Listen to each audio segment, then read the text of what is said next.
there are an estimated 18.5 million individuals at increased risk of developing severe COVID in the UK, due to underlying conditions. While vaccines have proven an effective shield against severe infection, waning antibodies could drive up hospital admissions in coming months. A new study has found that autoantibodies, which are self-attacking proteins that are part of organs, immune defenses or crucial signaling, are rife in patients battling severe symptoms of COVID-19. The new study has suggested that about half of patients in hospital with COVID-19 develop dangerous immune system proteins that attack the body's own tissue. Researchers studied blood samples from almost 200 patients hospitalized in the early months of the pandemic. Researchers identified signals in the patients' blood samples that were similar to those in patients with other autoimmune conditions, including lupus, thyroid diseases and arthritis.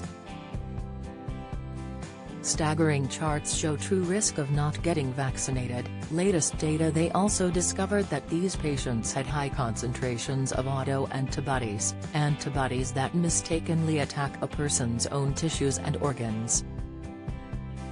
This reaction typically occurs when the immune system is unable to differentiate between foreign cells and its own.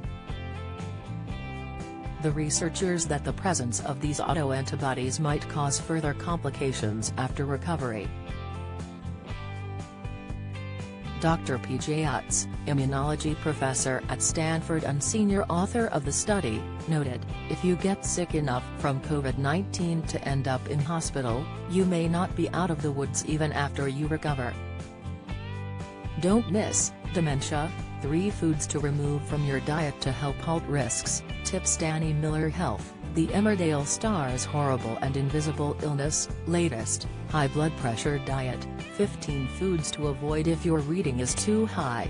Insight, the team found that more than half of COVID-19 patients had at least one type of autoantibody in their blood sample.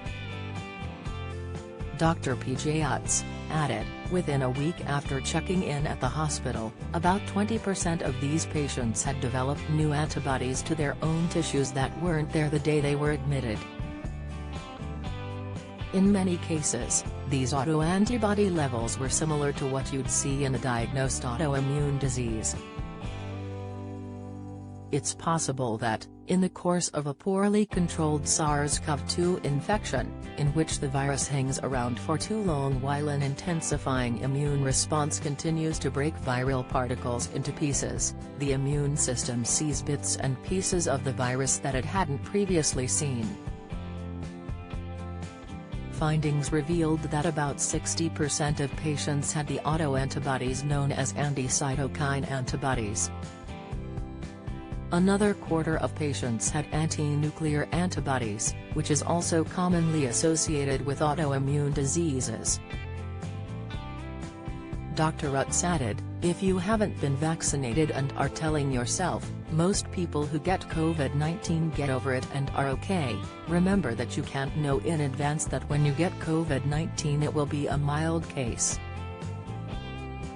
If you do get a bad case, you could be setting yourself up for a lifetime of trouble because the virus may trip off autoimmunity.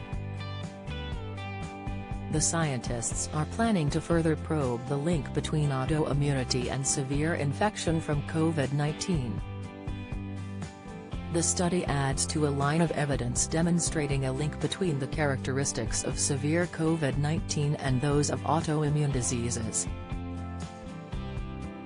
Last year, a study led by Yale University found that COVID-19 patients had a large numbers of autoantibodies that targeted the tissues.